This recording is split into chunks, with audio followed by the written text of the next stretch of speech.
बिस्मिल्लाहिर्रहमानिर्रहीम। अस्सलाम वालेकुम स्टूडेंट्स, वेलकम बैक। जी स्टूडेंट्स, तो कैसे हैं सब? आई होप के सब खैर आफियत से होंगे और जहाँ पे होंगे खूब मज़े में होंगे।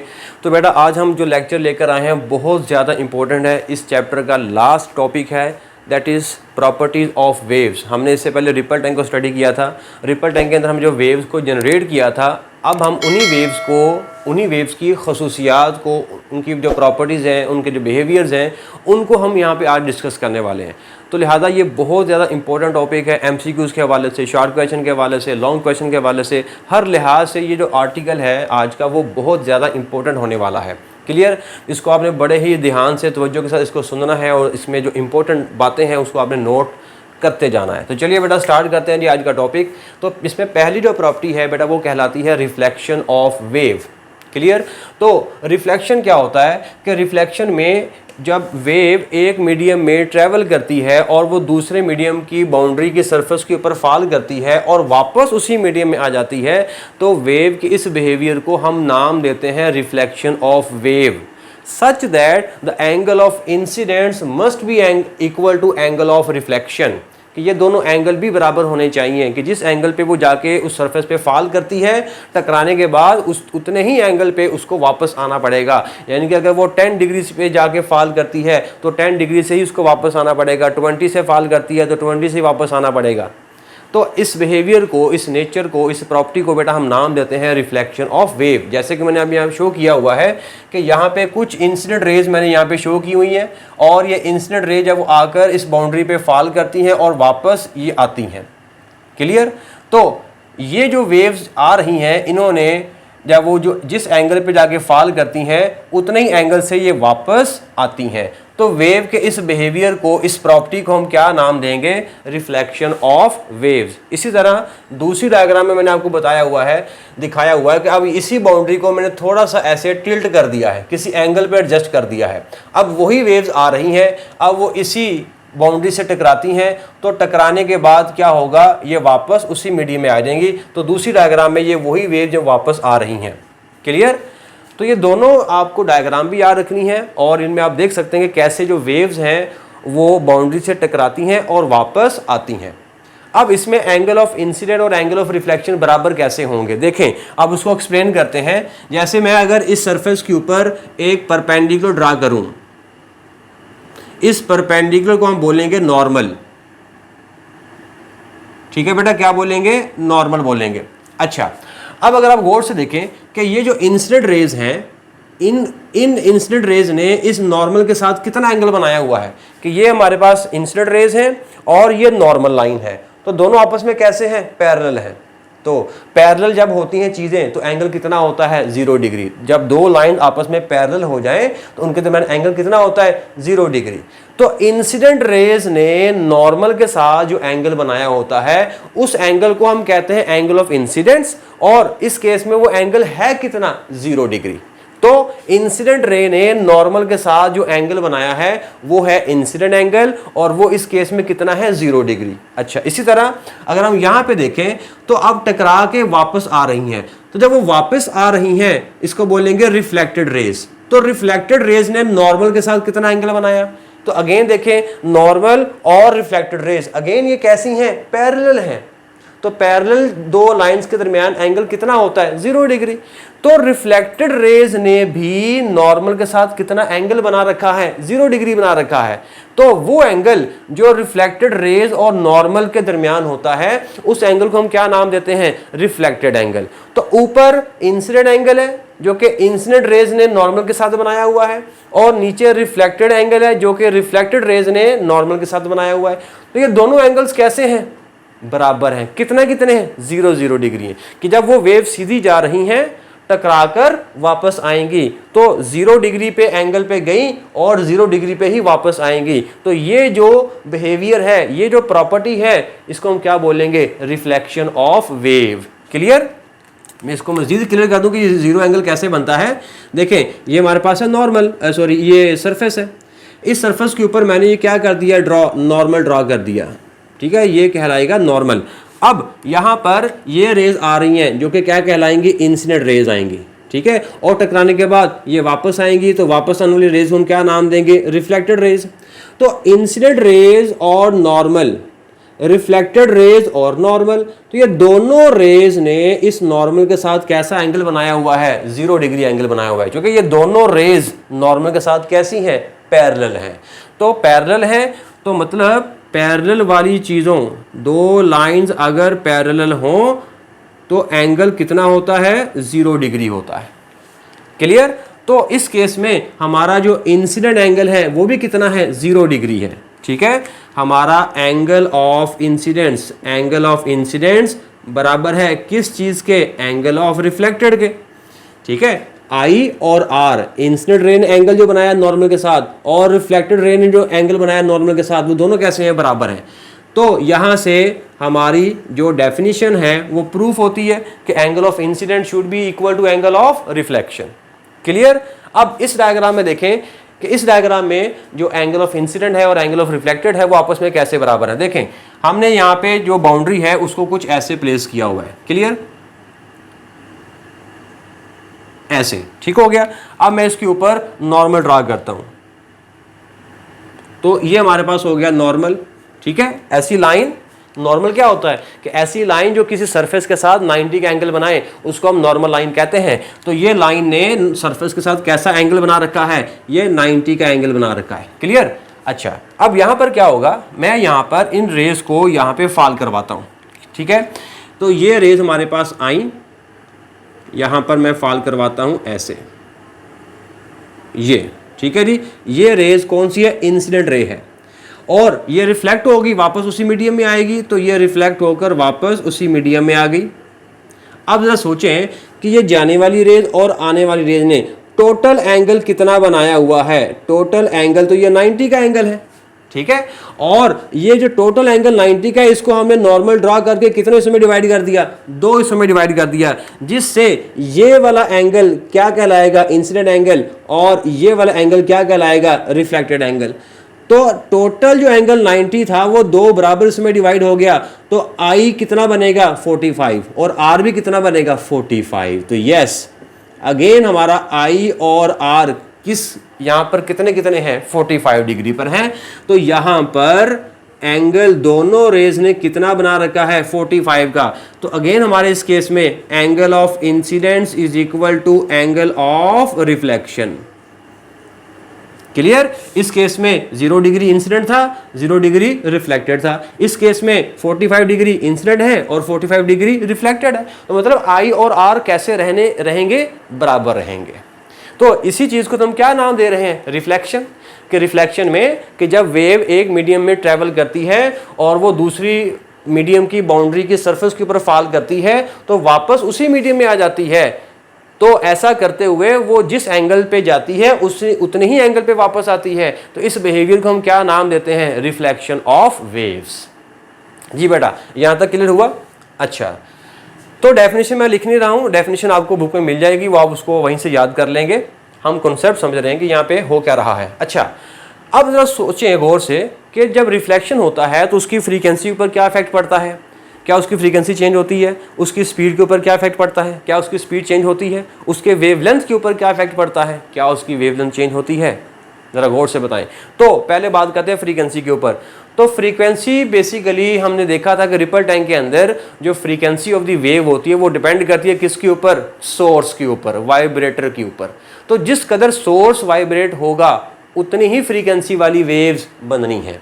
तो अगर सोर्स की फ्रीक्वेंसी 10 है तो वेव्स की फ्रीक्वेंसी 10 होगी, अगर सोर्स की फ्रीक्वेंसी 20 है तो वेव्स की फ्रीक्वेंसी कितनी होगी, 20 होगी। तो वेव्स की फ्रीक्वेंसी का डिपेंडेंस किसके ऊपर है, सोर्स की फ्रीक्वेंसी के ऊपर। तो सोर्स क्या अपनी फ्रीक्वेंसी चेंज कर रहा है, नहीं कर रहा। तो अगर सोर्स अपनी फ्रीक्वेंसी चेंज नहीं कर रहा है तो वेव्स भी अपनी फ्रीक्वेंसी चेंज नहीं करेंगी। So during the reflection frequency does not change, during the reflection frequency does not change, frequency depend upon what, source frequency. Clear? तो फ्रीक्वेंसी चेंज नहीं होगी। दूसरे नंबर पे क्या उसकी स्पीड के ऊपर इफेक्ट पड़ेगा, तो स्पीड का जो डिपेंडेंस है वो होता है मीडियम के चेंज पर।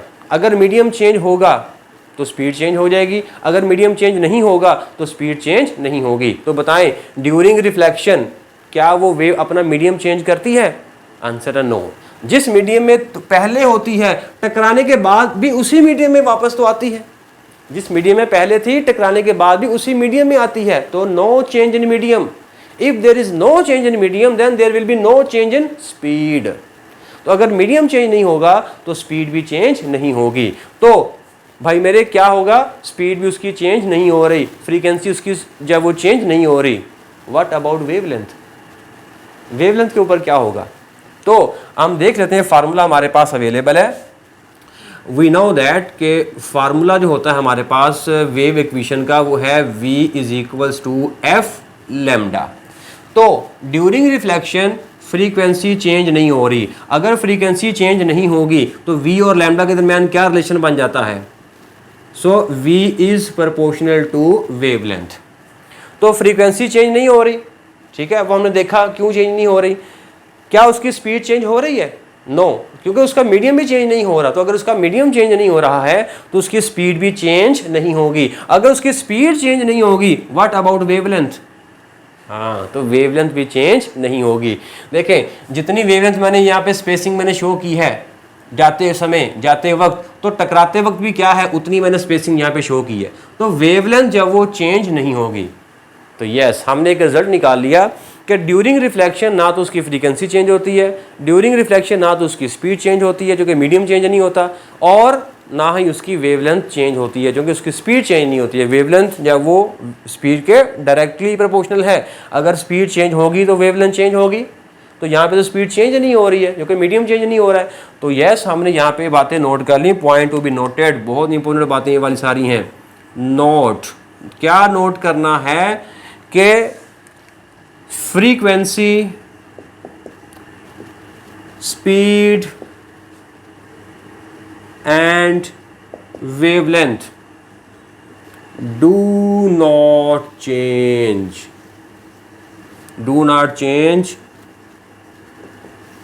during reflection। लो जी, ये बात बहुत इंपॉर्टेंट है, ठीक है, कि ड्यूरिंग रिफ्लेक्शन इनमें किसी में भी तब्दीली नहीं आती, ना उसकी फ्रीक्वेंसी चेंज होती है, ना उसकी स्पीड चेंज होती है, ना उसकी वेवलेंथ चेंज होती है, किसी में तब्दीली नहीं आती। जी बच्चों, यहाँ तक बातें क्लियर हुई? So this is all about reflection of wave. जी स्टूडेंट्स, तो अब हम बात करेंगे रिफ्रैक्शन के ऊपर कि रिफ्रैक्शन क्या होती है, ठीक है जी। तो सबसे पहले रिफ्रैक्शन का फिनोमेना देखने के लिए आपको दो मीडियम चाहिए होंगे, ठीक है जी। For refraction there must be two mediums.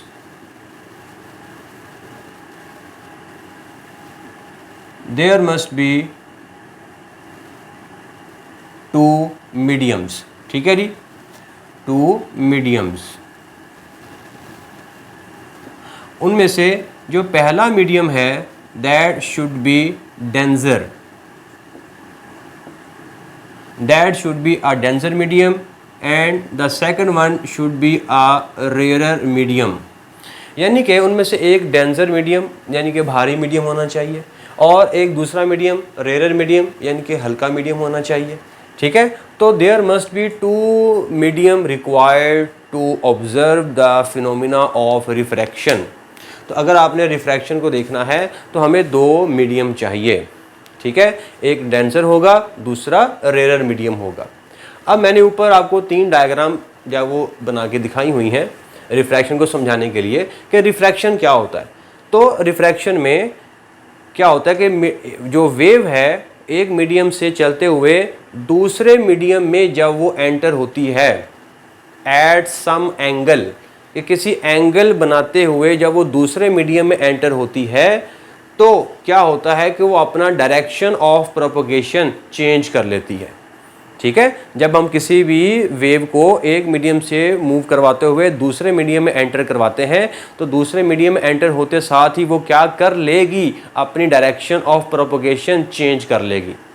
लेकिन अगर वो क्या कर रही है, किसी एंगल पे फॉल हो रही है, ठीक है, जैसे कि ये इस डायग्राम में देखें, ये मैंने इंसिडेंट रेज को जब वो शो किया हुआ है, ठीक है।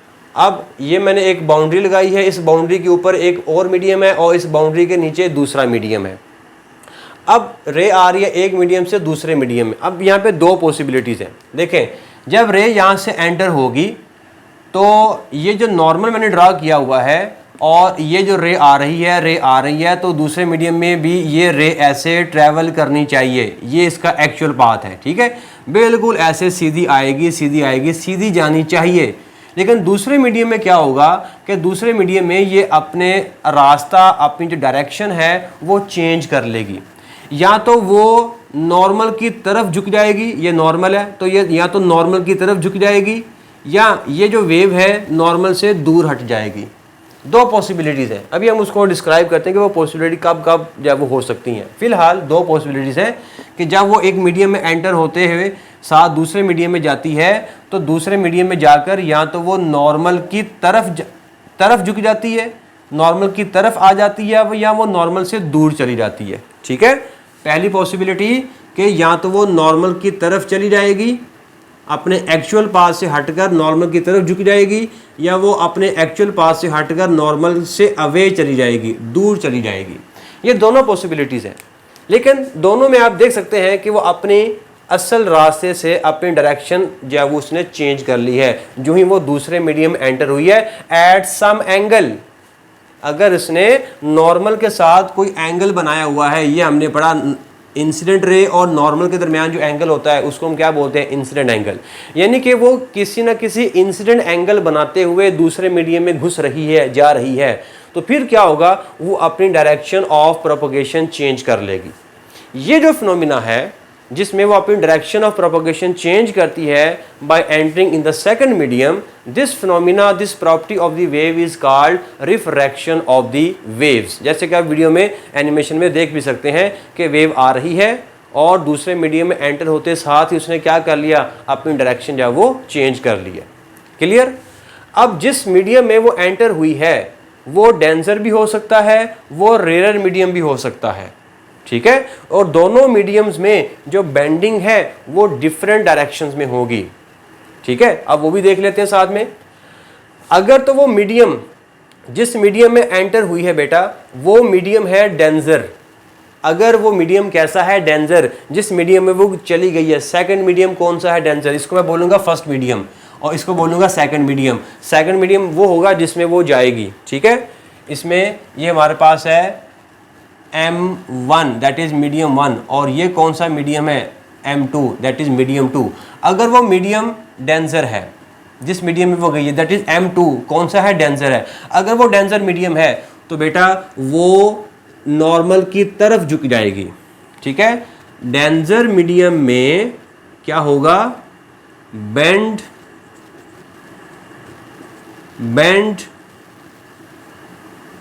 टूवर्ड्स नॉर्मल, ठीक है। बहुत इंपॉर्टेंट पॉइंट था। तो अगर वो डेंजर मीडियम में जाती है तो वो क्या करेगी, नॉर्मल की तरफ झुक जाएगी। और अगर वो सामने है रेयर मीडियम, यानी कि दूसरा मीडियम रेयर है, कि वो रेयर मीडियम में आई है, तो फिर वो इस नॉर्मल से दूर हट जाएगी, परे हट जाएगी। तो रेयर मीडियम में क्या होगा, बेंड्स अवे फ्रॉम नॉर्मल, ठीक है जी, वो नॉर्मल से दूर हट जाएगी। ये दोनों खासियतें आपको याद होनी चाहिए कि डेंजर मीडियम में जाते वक्त वो वेव क्या करेगी और रेयर मीडियम में जाते वक्त वो क्या करेगी। दोनों मीडियम में वो डायरेक्शन तो चेंज करेगी, लेकिन एक बार वो नॉर्मल की तरफ आ जाएगी और एक बार वो नॉर्मल से दूर हट जाएगी। डिपेंड करता है कि वो मीडियम दूसरा कैसा है, डेंजर है या वो रेयर मीडियम है। जी बेटा, यहाँ तक क्लियर हुआ। अच्छा, तो दूसरी डायग्राम में मैंने आपको यही शो किया हुआ है, जैसे कि आप देख सकते हैं कि वो एट सम एंगल आती है और वो इधर मुड़ जाती है। अगर मैं आपको वेव फ्रंट्स की फॉर्म में दिखाऊं तो वेव फ्रंट्स अगर मैं यहाँ पे बनाऊं तो वेव फ्रंट्स होता है कि वो इसी रे के परपेंडिकुलर होता है, ठीक है। ये हमारे पास वेव फ्रंट है, ये हमारे पास वेव फ्रंट है, ये हमारे पास वेव फ्रंट है, ये हमारे पास वेव फ्रंट है। तो ऐसे वेव फ्रंट हमारे पास आ रहे हैं। अब जब वो दूसरे मीडियम में एंटर होंगे तो क्या होगा, वो डायरेक्शन अपनी चेंज कर लेंगे, ठीक है जी। ये हमारे पास वो डायरेक्शन क्या कर रहे हैं, तो वेव फ्रंट को इस रेस के परपेंडिकुलर ही रहना है, ठीक है। इन रेस के परपेंडिकुलर ही रहना है। तो आप देख सकते हैं कि ये वेव फ्रंट्स आए और ये किधर अपनी डायरेक्शन ऑफ प्रोपगेशन चेंज कर ली। हालांकि वेव फ्रंट को ऐसे सीधे जाना चाहिए था, लेकिन दूसरे मीडियम में एंटर होते साथ ही वो क्या कर लेते हैं, डायरेक्शन ऑफ प्रोपगेशन चेंज कर लेते हैं। तो वेव के इस बिहेवियर को हम क्या नाम देते हैं, refraction of the wave, refraction of the wave. अच्छा, डायरेक्शन जब वो तब चेंज होगी जब वो किसी एंगल पर आएगा, एट सम एंगल, कोई एंगल बनाता हुआ नॉर्मल के साथ, ये नॉर्मल है, इसके दरमियान एंगल ऑफ इंसिडेंट है। तो नॉर्मल और इंसिडेंट रे के दरमियान एंगल क्या है, इंसिडेंट एंगल है। तो अगर वो किसी एंगल पर आ रही है वेव तो फिर डायरेक्शन चेंज होगी। लेकिन अगर वो बिल्कुल परपेंडिकुलर ही आ रही है मीडियम के अंदर, जैसे कि ये डायग्राम मैंने आपको दिखाया हुआ है, अगर वो बिल्कुल परपेंडिकुलरली इसमें आ रही है तो फिर आप देख सकते हैं कि उसने डायरेक्शन चेंज नहीं की है। जिस डायरेक्शन में वो, जिस सिमत में, जिस डायरेक्शन में पहले मीडियम में थी, दूसरे मीडियम में भी उसी डायरेक्शन में आगे चलती जा रही है। ठीक है, अगर मैं इसको वेव फ्रंट्स की फॉर्म में शो करूं तो वेव फ्रंट में कुछ ऐसे बनेगा, जैसे ये परपेंडिकुलर रहेगा वेव फ्रंट इस रेस के रास्ते में, ठीक हो गया। और उसके बाद भी वेव फ्रंट आप देख सकते हैं कि ऐसे ही है, तो वो सीधी आ रही है, अपनी डायरेक्शन चेंज नहीं कर रही। तो क्या यहाँ पे रिफ्रैक्शन नहीं हो रहा, यहाँ पे भी रिफ्रैक्शन हो रहा है, अगरचे इसमें डायरेक्शन चेंज नहीं हो रही। तो डायरेक्शन का चेंज होना ज़रूरी नहीं है रिफ्रैक्शन में, पॉइंट टू बी नोटेड। ठीक है, इनमें आपने देखा कि डायरेक्शन चेंज हो रही है, लेकिन यहाँ पे डायरेक्शन चेंज नहीं हो रही है, लेकिन फिर भी रिफ्रैक्शन हो रहा है। तो फिर रिफ्रैक्शन बेसिकली क्या होता है, रिफ्रैक्शन बेसिकली होता है कि जब वो मीडियम में जाती है तो उसकी स्पीड के ऊपर इफेक्ट पड़ता है। डायरेक्शन चेंज हो भी सकती है, नहीं भी हो सकती है, लेकिन स्पीड डेफिनेटली जब वो चेंज हो जाएगी।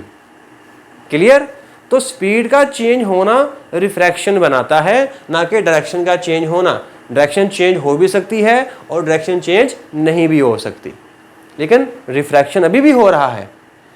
लेकिन इन दोनों सूरतों में जो चीज़ कॉमन है वो है स्पीड। स्पीड क्यों, हमने पहले पढ़ा था रिफ्लेक्शन के केस में कि स्पीड का जो दारोमदार है वो होता है मीडियम के चेंज पर। तो यहाँ पर मीडियम चेंज हो रहा है रिफ्रैक्शन में, तो जब भी मीडियम चेंज होगा उसकी स्पीड चेंज हो जाएगी। जब स्पीड चेंज हो जाएगी तो रिफ्रैक्शन हो जाएगी। Is it clear? बहुत इंपॉर्टेंट बात है।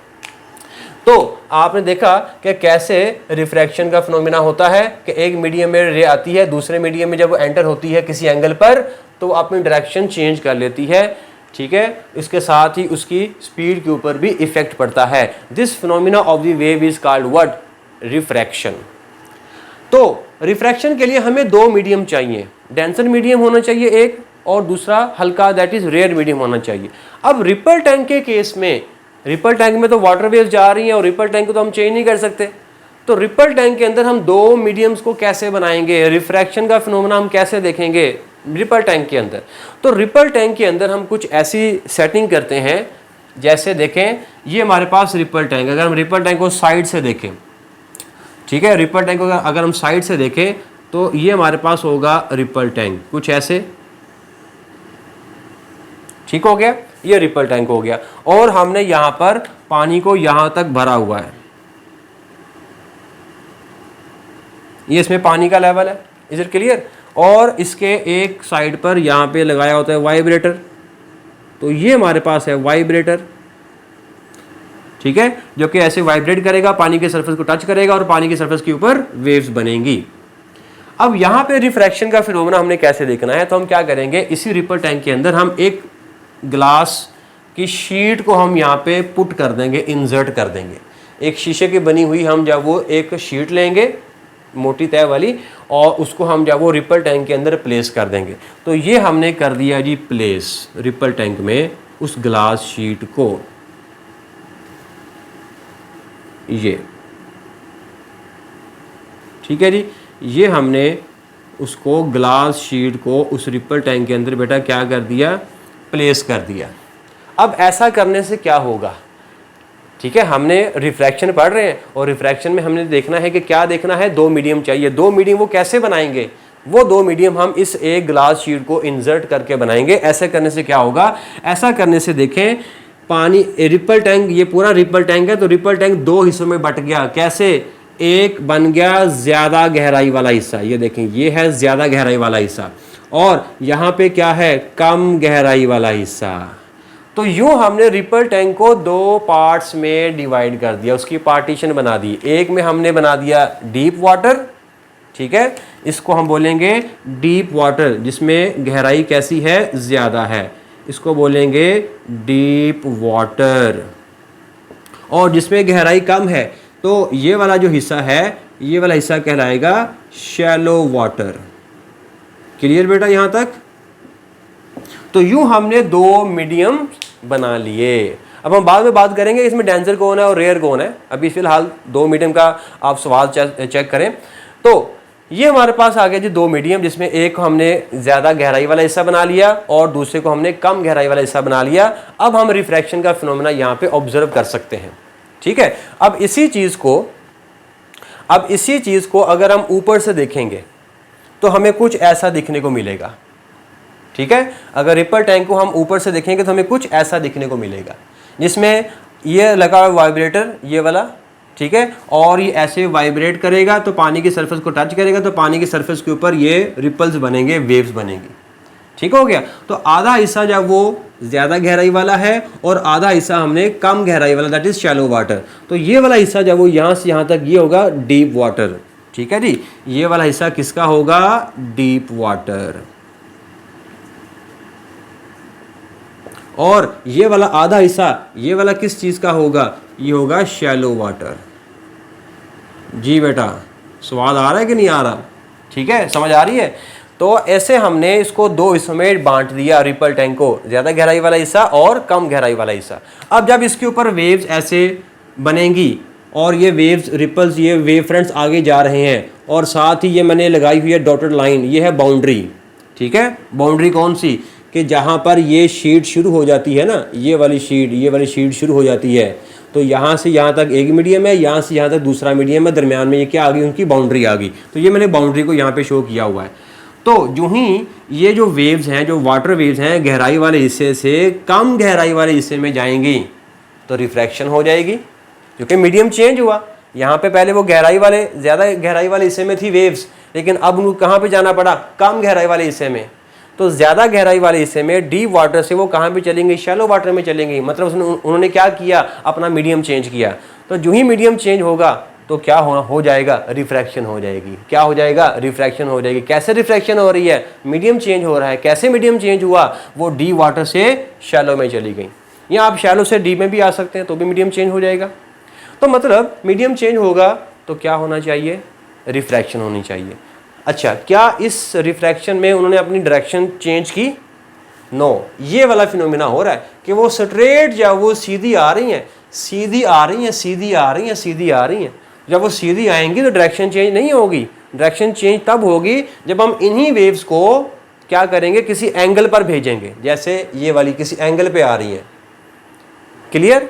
तो अगर वो ऐसे परपेंडिकुलरली यहाँ पर एंटर होएंगी दूसरे मीडियम में तो फिर डायरेक्शन चेंज नहीं होगी, स्पीड अलबत्ता फिर भी चेंज हो जाएगी। जी बेटा, यहाँ तक बातें क्लियर हो रही हैं जी, इसको नोट करते रहे साथ साथ।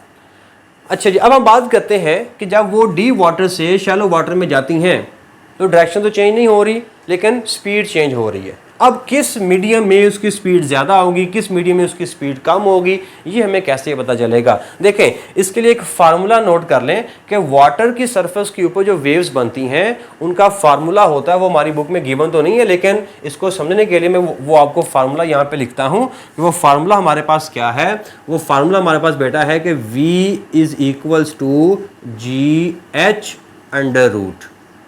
यहाँ पे G आप जानते हैं कि क्या होता है, ग्रेविटेशन एक्सेलरेशन होता है, और H क्या है, डेप्थ। ये है जी डेप्थ, ये डेप्थ, ठीक है। यहाँ से लेकर यहाँ तक इसको मैं लिखूंगा H। तो अब आप यहाँ से देख सकते हैं कि ज़्यादा गहराई वाले हिस्से में H ज़्यादा है और शैलो वाटर में H कैसा है, कम है। तो सोचें किस मीडियम में स्पीड ज़्यादा होगी और किस मीडियम में स्पीड कम होगी। यस, तो V का H के साथ रिलेशन कैसा है, अगर G कांस्टेंट हो जाए तो V is proportional to H √। तो जहाँ पे डेप्थ ज़्यादा होगी वहाँ पे स्पीड भी ज़्यादा होगी, जहाँ पे डेप्थ कम होगी वहाँ पे स्पीड भी कैसी हो जाएगी, कम हो जाएगी। जैसे आप समंदर में देखते हैं तो जहाँ पे ओपन एरिया होता है, ओपन एरिया खुला समंदर के दरमियान वाला हिस्सा, वहाँ पे वेव्स को देखें, जब वो वेव जब वो आस्ता आस्ता आते थे किनारे पे आएंगी तो उनकी स्पीड के ऊपर देखिएगा, तो जब वो ओपन ओशन में होती हैं, ओपन एरिया में होती हैं, तो वहाँ पे उसकी स्पीड ज़्यादा होती है। क्यों? क्योंकि ओपन एरिया में गहराई कैसी होती है, ज़्यादा होती है। लेकिन जूँ जूँ वो किनारे पे आती जाती हैं तो किनारे पे वेव्स की जो पानी की सरफेस की जो हाइट है वो कैसी हो जाएगी, कम हो जाएगी। तो अगर हाइट कम हो जाएगी तो किनारे पे आते आते उन्हीं वेव्स की स्पीड कम हो जाएगी।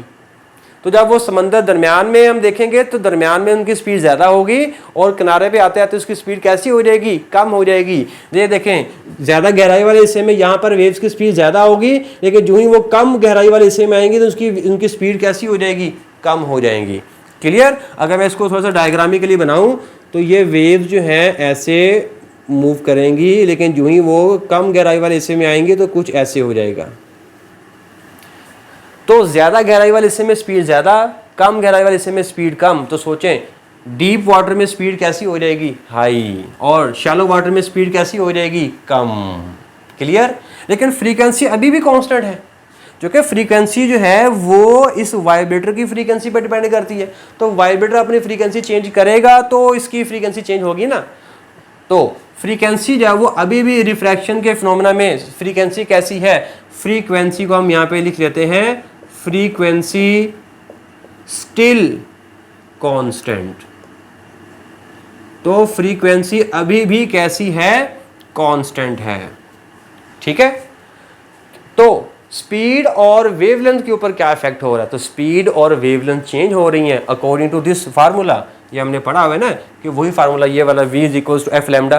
तो फ्रीक्वेंसी तो कांस्टेंट है, लेकिन v और लैम्डा का रिलेशन कैसा हो गया, डायरेक्ट रिलेशन हो गया। अब जिस रीजन में स्पीड ज़्यादा होगी वहाँ पे वेवलेंथ भी कैसी हो जाएगी, ज़्यादा हो जाएगी। तो सोचें किस मीडियम में, किस रीजन में स्पीड ज़्यादा है, यस गहराई वाले हिस्से में, डीप वाटर में स्पीड कैसी है, ज़्यादा है। तो यहाँ पर जो वेवलेंथ है, ये देखें मैंने वेव फ्रंट्स आपको दूर दूर शो किए हुए हैं, ठीक है, और यहाँ पे वेवलेंथ कैसी हैं, यहाँ पे जो वेव फ्रंट्स हैं वो करीब करीब आ गए हैं।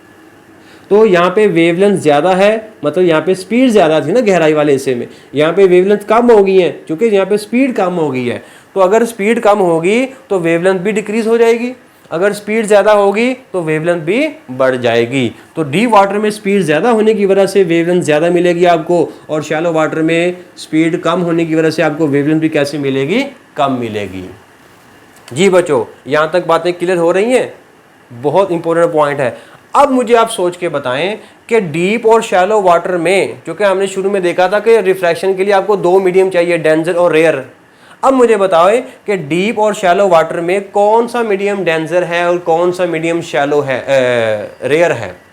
इनके कौन सा मीडियम डेंजर मीडियम के तौर पर एक्ट कर रहा है और कौन सा मीडियम रेयर मीडियम के तौर पर एक्ट कर रहा है। यस, तो जिस मीडियम में स्पीड कम हो जाएगी, याद रखिएगा, जिस मीडियम में स्पीड कम हो जाएगी वो मीडियम डेंजर के तौर पर एक्ट करेगा। जैसे आपको मैं रियल लाइफ में एग्जांपल देता हूँ। आप बाइक पे जा रहे हैं, ठीक है, आप रोड पे जा रहे हैं और सामने है बजरी या रेत पड़ी हुई है। जो ही आपकी मोटरसाइकिल रेत के ऊपर जाएगी तो क्या होगा, आपकी ऑटोमेटिकली हैंडल डायरेक्शन चेंज हो जाएगी और साथ में आपकी जो स्पीड है वो भी कैसी हो जाएगी, कम हो जाएगी। तो रिफ्रैक्शन हो रहा है डेली लाइफ में तो इसमें आपका रिफ्रैक्शन हो रहा है। आप बाइक पे जा रहे हैं और आप चले गए रेत वाले मीडियम में, तो पहले आप खाली रोड पे जा रहे थे, फिर आप रेत पे चले गए, आपने अपना मीडियम चेंज कर लिया। जो ही आपका मीडियम चेंज हुआ आपकी डायरेक्शन ऑफ मोशन चेंज हो गई और साथ में स्पीड भी क्या हो जाएगी, कम हो जाएगी।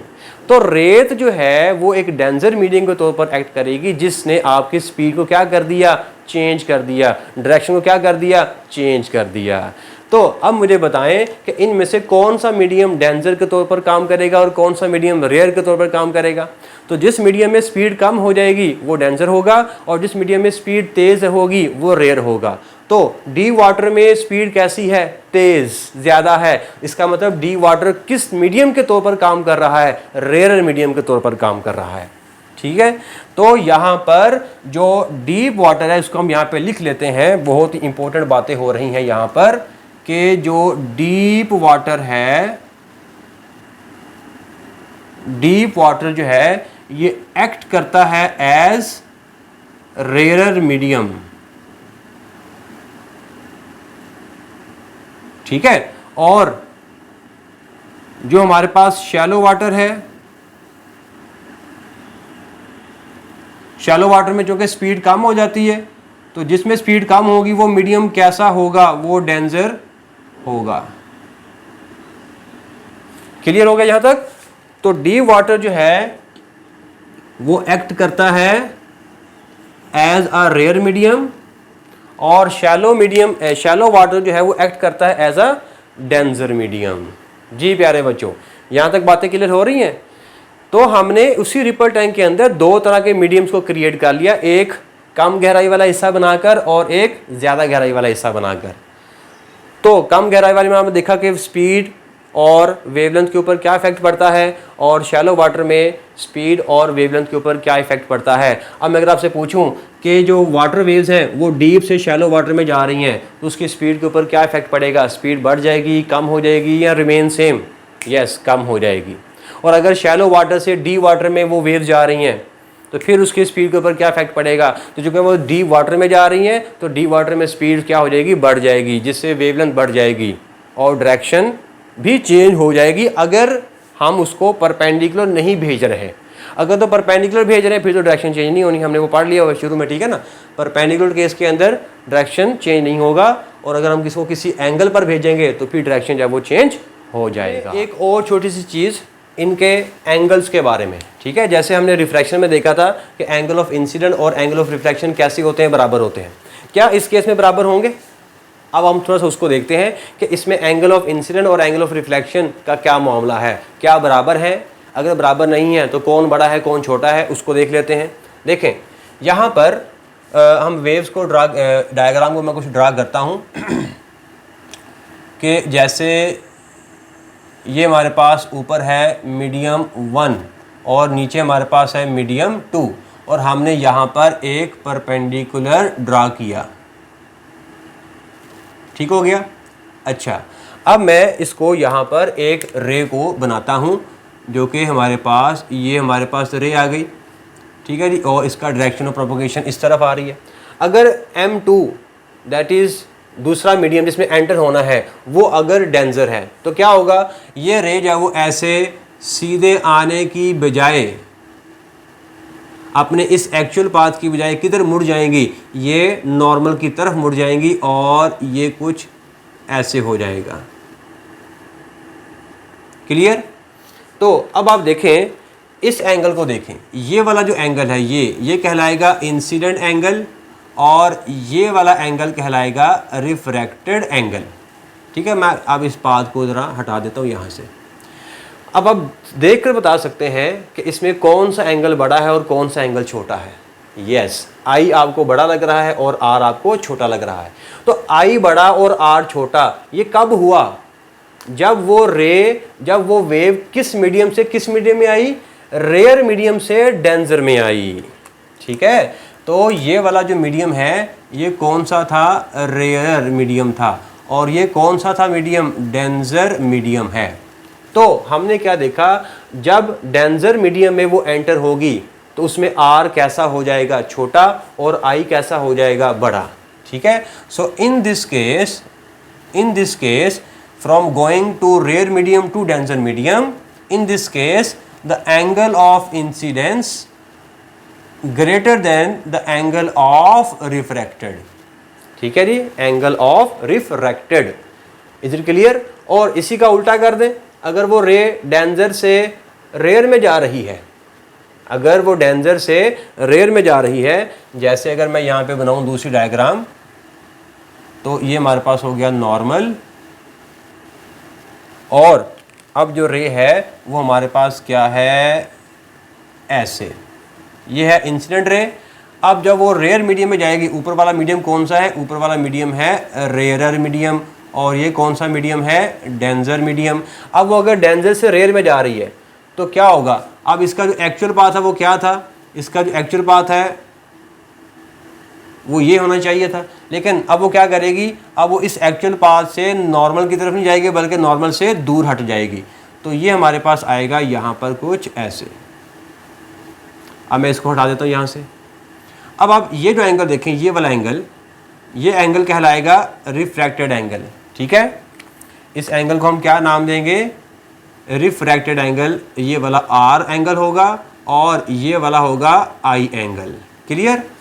तो इसमें आई छोटा है और आर कैसा है, बड़ा है। लेकिन कब, जब आप डेंजर से रेयर में जा रहे होंगे। तो यहां से हमने एक नतीजा निकाला कि from going to denser to rare medium, angle of incidence less than angle of refracted.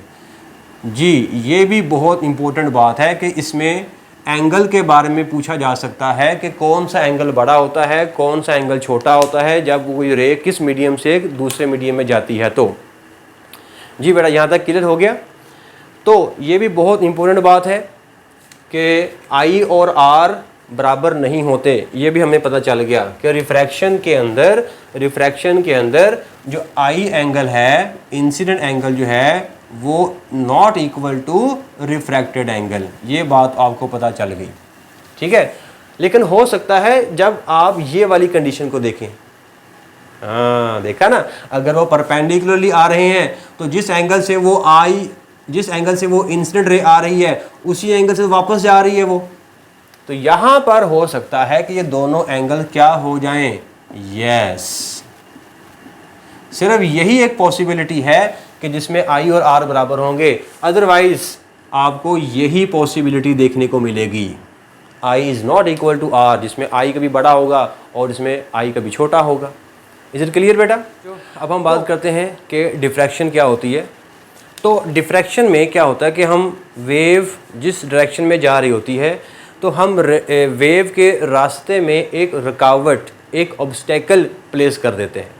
तो जब वो उस ऑब्स्टेकल से टकराती है तो क्या होता है कि वो उस ऑब्स्टेकल के कॉर्नर के अराउंड मुड़ जाती है।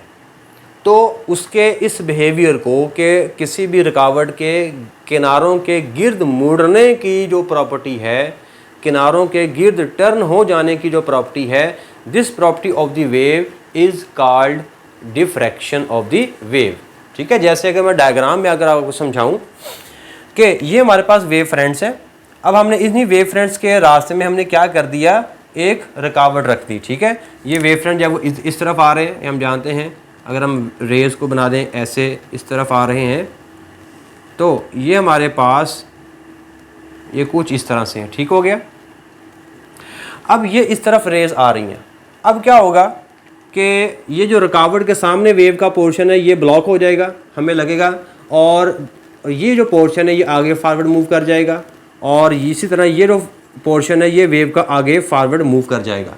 हम जब इसको सोचते हैं तो हमें लगता है कि शायद जब वो कुछ ऐसा होगा कि ये जो पोर्शन है ये आगे मूव कर जाएगा और ये जो पोर्शन है ये कुछ आगे मूव कर जाएगा, और ये वाला जो हिस्सा है वेव का ये इस ऑब्स्टेकल की वजह से ब्लॉक हो जाएगा।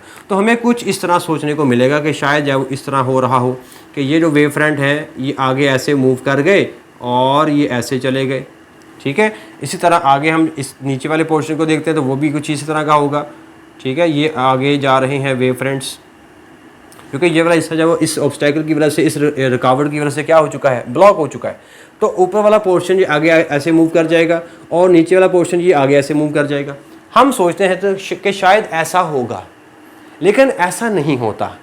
कि ये वेव क्या करेगी, ये उस रीजन में भी एंटर होगी जहाँ पर वाटर नहीं है, जहाँ पर ये वेव्स का पोर्शन नहीं है, जहाँ पर रसाई नहीं है। तो ये वेव्स जो है वो इस हिस्से तक भी पहुंच जाएंगी जहाँ पे पानी नहीं है, क्योंकि हम वाटर वेव्स को स्टडी कर रहे हैं। तो ये वाटर वेव्स ऐसे आई और रास्ते में चूंकि हमने ऑब्स्टेकल को रख दिया, तो ऑब्स्टेकल से कुछ वेव यहाँ से रिफ्लेक्ट हो जाएंगी, मतलब ब्लॉक हो जाएंगी, और कुछ पोर्शन जब वो आगे मूव कर जाएगा। लेकिन जब ये मूव आगे करेगा तो ये आगे ऐसे स्ट्रेट पाथ में नहीं जाएगा। ठीक है। ये स्ट्रेट पाथ में ऐसे नहीं जाएगा, बल्कि इस रीजन में भी जहाँ पर पानी नहीं था उस रीजन में भी क्या हो जाएगा, बेंड हो जाएगा। तो ये जो बेंड होगा ना, तो ये बेंड होगा कुछ इस तरह से हो जाएगा। ये इसके किनारों से क्या हो रहा है, बेंड हो रहा है। इसी तरह ये वाला हिस्सा भी क्या होगा, ऐसे बेंड हो जाएगा, ये ऐसे बेंड हो जाएगा और ये ऐसे बेंड हो जाएगा। तो पानी को तो हमने सोचा कि शायद ये ऐसे सीधा मूव करना चाहिए, लेकिन हमने क्या देखा, ये पानी तो उस ऑब्स्टेकल के अराउंड ऐसे मुड़ जाता है, बेंड हो जाता है उसके कॉर्नर के, ऑब्स्टेकल के कॉर्नर पर। तो इसी बेंडिंग को हम नाम देते हैं डिफ्रैक्शन। ठीक है, इसी तरह ये दूसरी एग्जांपल देखें। इसमें आप देख सकते हैं कि मैंने दो रुकावटें रखी और उनके दरमियान में मैंने एक ओपनिंग, एक स्लिट मैंने रख दी। अब क्या होगा कि वेव का ये वाला पोर्शन ब्लॉक हो जाएगा इस ऑब्स्टेकल की वजह से, ये वाला पोर्शन ब्लॉक हो जाएगा इस ऑब्स्टेकल की वजह से, और इस पोर्शन को आगे ऐसे मूव करना चाहिए। ठीक है, तो तमाम वेव फ्रंट्स के पोर्शन ये वाला होगा वो ऐसे मूव करेगा, ऐसे हो जाएगा।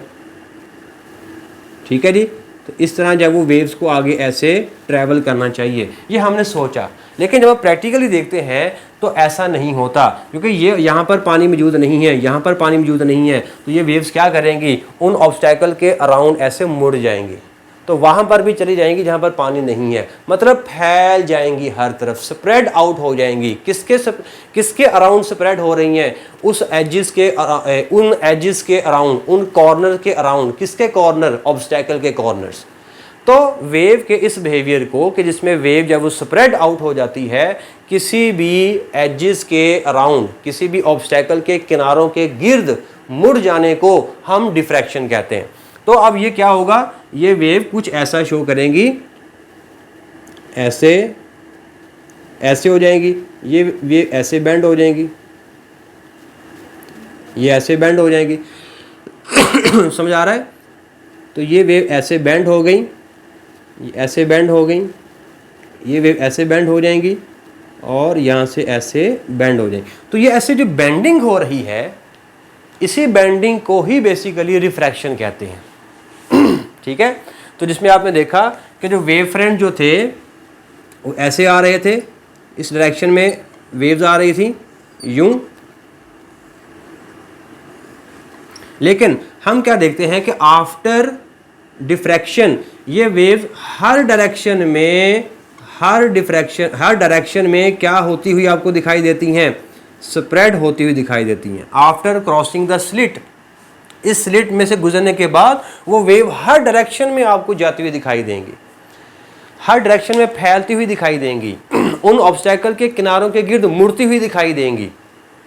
तो उनका मुड़ना ही बेसिकली डिफ्रैक्शन कहलाता है। Is it clear?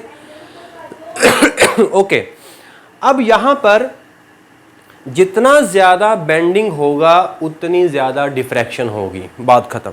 ठीक है जी, मोर बेंडिंग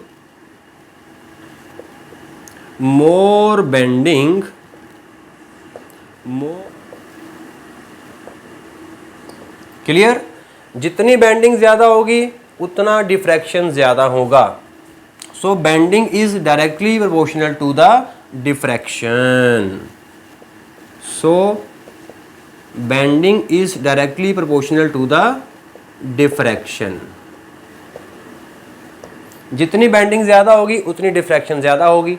अब बेंडिंग ज्यादा बनाने के लिए क्या करना पड़ेगा, बेंडिंग ज्यादा करने के लिए ये जो ओपनिंग है, ये जो स्लिट है, ठीक है, इस स्लिट का जो साइज है वो वेवलेंथ के साइज के बराबर होना चाहिए। ठीक हो गया, यानी कि अगर वेवलेंथ का जो साइज है वो फर्ज किया जी 5 सेंटीमीटर है, ठीक है जी, यहाँ से लेकर यहाँ तक ये जो वेवलेंथ होती है, अगर ये 5 सेंटीमीटर है तो इस ओपनिंग का साइज भी कैसा होना चाहिए, 5 centimetre. Clear? So opening size यानी कि स्लिट का जो साइज है, opening size must be equal to wavelength. ठीक है जी, तो ये शर्त है अगर आपने क्लियर डिफ्रैक्शन देखनी है, डिस्टिंक्ट डिफ्रैक्शन देखनी है, क्लियर वाजिया तौर पर डिफ्रैक्शन देखनी है, वाजिया बेंडिंग देखनी है, तो आपके ओपनिंग का साइज, इस स्लिट का साइज कैसा होना चाहिए, वेवलेंथ के साइज के बराबर होना चाहिए। अगर ये 1 मिलीमीटर है तो ये भी 1 मिलीमीटर होनी चाहिए, अगर ये 2 मिलीमीटर है तो ये भी 2 मिलीमीटर होनी चाहिए। ठीक हो गया, तो फिर आपको क्लियर डिफ्रैक्शन दिखाई देगी। अगर आपने ओपनिंग का साइज वेवलेंथ के साइज से ज़्यादा कर दिया, जैसे कि ये डायग्राम देखें, तो इस डायग्राम में मैंने ओपनिंग को ज़्यादा और खोल दिया है, स्लिट का जो स्लिट है वो ज़्यादा ओपन हो गई है, ये 2 रुकावटों को मैंने मज़ीद दूर कर दिया है। तो अब यहाँ से क्या होगा, यहाँ से जब वेव्स बाहर आएंगी तो ये ऐसे, ये वाला पोर्शन आगे जाएगा, क्लियर, लेकिन यहाँ पे जो बेंडिंग है वो कम होगी। यहाँ पे जो बेंडिंग है वो बेटा क्या हो रही है, कम हो रही है। किनारों के गिर्द जो बेंडिंग है वो कम हो रही है। देखें यहाँ से लेकर यहाँ तक, यहाँ से लेकर यहाँ तक ये जो पोर्शन है ये ऑलमोस्ट स्ट्रेट है। तो ये वाला पोर्शन जितना ज़्यादा कर्व्ड होगा उतनी ज़्यादा बेंडिंग होगी, उतनी ज़्यादा डिफ्रैक्शन होगी। यहाँ पे देखें, यहाँ पे ऑलमोस्ट मैंने सर्कल बनाए हैं, ठीक है। तो यहाँ पे डिफ्रैक्शन वाजिया है, डिस्टिंक्ट यहाँ पे डिफ्रैक्शन हो रही है। लेकिन यहाँ पे ये जो पोर्शन है ये ऑलमोस्ट स्ट्रेट है, तो लिहाजा ये जो डिफ्रैक्शन है इसको बोलेंगे लेस डिफ्रैक्शन। डिफ्रैक्शन तो हो रहा है लेकिन लेस हो रहा है, ठीक हो गया। तो क्लियर डिफ्रैक्शन के लिए ये कंडीशन का होना ज़रूरी है, या ओपनिंग साइज लेस कर दें। तो इसको मैं अगर मज़ीद देखूं तो आप इसको ऐसे लिखेंगे, इक्वल टू और लेस देन, ये ज़्यादा बेटर कंडीशन है। क्लियर। तो इस चीज़ को आपने ज़हन में रखना है कि बेंडिंग बोले तो diffraction, more bending more diffraction, less bending less diffraction. और ये डिफ्रैक्शन ओपनिंग साइज पे डिपेंड करेगी। ओपनिंग साइज या तो बराबर होना चाहिए वेवलेंथ से, या ओपनिंग साइज जो है वो वेवलेंथ से छोटा होना चाहिए। तो फिर आपको उस केस में ज़्यादा डिफ्रैक्शन, ज़्यादा वाज़िया डिफ्रैक्शन आपको देखने को मिलेगा। जी बेटा, यहाँ तक बात क्लियर हुई? ओके। तो ये था बेटा डिफ्रैक्शन, कि डिफ्रैक्शन में आपने देखा कि किस तरह जो वेव है वो अपना रास्ते में पड़ी हुई ऑब्स्टेकल के गिर्द मुड़ जाती है। तो उसके मुड़ने के अमल को ही हम डिफ्रैक्शन का नाम देते हैं। क्लियर हो गया। तो अब देखें, अगर डिफ्रैक्शन में जब वो डायरेक्शन चेंज हो रही है, ठीक है, यहाँ पे वेव सीधी आ रही थी और हर डायरेक्शन में वो मुड़ जाती है, डायरेक्शन चेंज कर लेती है। रिफ्रैक्शन के अंदर भी हमने देखा था कि डायरेक्शन चेंज हो रही है। तो फिर क्या फ़र्क है इन दोनों में? यहाँ पे भी डायरेक्शन चेंज होता है, यहाँ पे भी डायरेक्शन चेंज होता है। तो फ़र्क ये है कि इसमें मीडियम चेंज हो जाता है और इसमें मीडियम चेंज नहीं होता। तो अगर इसमें मीडियम चेंज होता है तो स्पीड भी चेंज होती है, वेवलेंथ भी चेंज होती है। लेकिन यहाँ पे डायरेक्शन तो चेंज हो रही है लेकिन उसका मीडियम चेंज नहीं हो रहा। तो अगर मीडियम चेंज नहीं हो रहा है तो उसकी स्पीड के ऊपर कोई इफेक्ट नहीं पड़ेगा और ना ही उसके वेवलेंथ के ऊपर इफेक्ट पड़ेगा। क्लियर। तो यहाँ पे स्पीड और वेवलेंथ जब वो चेंज नहीं होते, यहाँ पे स्पीड और वेवलेंथ चेंज हो जाते हैं। Although in both the phenomena direction is changing, direction change हो रही है लेकिन एक में वेवलेंथ और स्पीड के ऊपर इफेक्ट पड़ता है और एक में नहीं पड़ता। जी बच्चों, यहाँ तक हो गया क्लियर। तो ये थी तीनों प्रॉपर्टीज़ जो हमारी बुक में दी हुई हैं, रिफ्लेक्शन, रिफ्रैक्शन और डिफ्रैक्शन। तो ये तीनों बहुत ज़्यादा इम्पोर्टेंट थे बेटा। तो इसके साथ ही हमारा जो ये जो चैप्टर है वो बेटा ख़त्म होता है और अब हम इंशाल्लाह next chapter that is sound हम स्टार्ट करेंगे। तो तब तक के लिए मुझे बेटा इजाज़त दें। अल्लाह हाफिज़।